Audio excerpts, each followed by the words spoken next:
guys, it's Derek, owner of Farpoint Farms here in the mountains of North Carolina. Today, I'll be doing a few upgrades on the Kubota. You know, I got rid of my garden tractor, and so this is my only tractor now. I've got a couple ride mowers, but this is for like heavy-duty work. This is it. So as part of the upgrades on this, since I'm going to be using this as the main line here, you know, I already had these wheel weights that I had transferred over from one of the Craftsman tractors I had. The rim size was the same.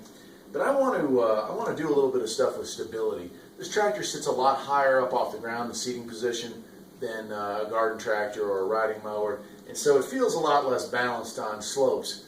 Certainly, I've got the ropes here, and I use that whenever I'm on them, you know, doing work on it. But that's just still, you know, a little bit hairy. So, what I'm going to do is I'm going to go ahead and pull these off. I'm going to pull the wheel off, and I've got spacers. Here's a picture of it right here. These are 2-inch spacers, and that way, that this whole track will sit farther out. The wider the track, the more stability you have on those hills. Then I'm going to, of course, reattach the wheel weights, but I've also purchased some tire chains because this is going to be doing a lot more snow plowing, a lot more garden work. I've got the 3-point hitch hooked up to it now. So I'm going to be doing a lot more work with this thing that's going to require excellent traction. And even though it's 4-wheel drive, chains will definitely help, especially if we have ice storms, stuff like that. So I'm going to go ahead and we'll get started. We'll go ahead and pull off the wheel weights on both sides, and then we'll jack this thing up and get these wheels off. This shouldn't be that difficult. All right, so the first thing we're going to do, go ahead and get these wheel weights off.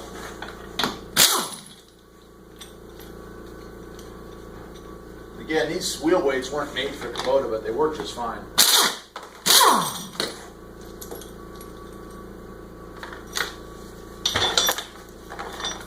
There we go. We'll roll those out of the way. That exposes our hub face. I'm going to go ahead and raise this thing off the ground. We'll go ahead and remove these one at a time, slide our new units in there. This really shouldn't take very long.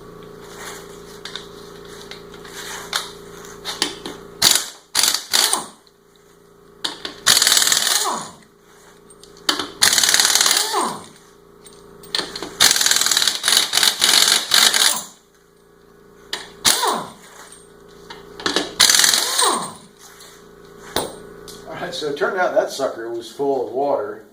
So the previous owner must have, or whatever it's full of, it's full of some kind of liquid. And so that made that booger real heavy. But I got it off. It's time to reinstall this. And it's not difficult. You're just going to line that up. And the biggest problem we're going to have here is that it's really snug. So when we tighten these up, we're going to have really light clearance. So you need a thin wall. You won't be able to use an impact for this. And oh man, any play in this is going to cause problems, no doubt.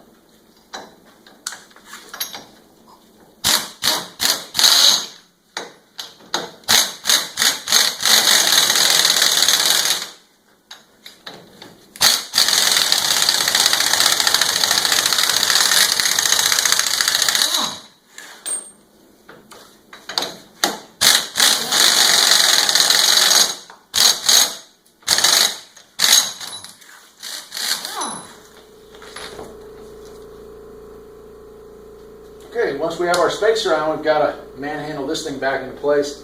It ain't going to be too easy because this thing has got a lot of weight. A helper would be great right now, but we just don't have one, so we go with what we got. All right. Heavy? Yeah, you betcha, buddy. But we're here, so go ahead and put our lug nuts back on. These are 19s. The originals were 20s. So a little bit of difficulty there. Too bad I couldn't get a couple of 19s. It would have been a whole lot easier to tighten that down. Okay.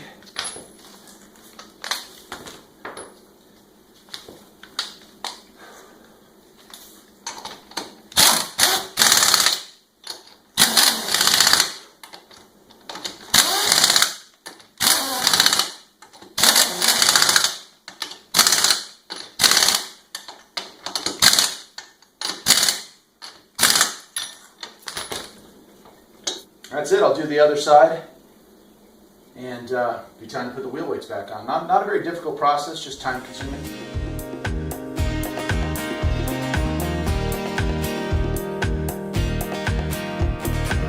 There's always something that needs a little fixing on Farpoint Farms.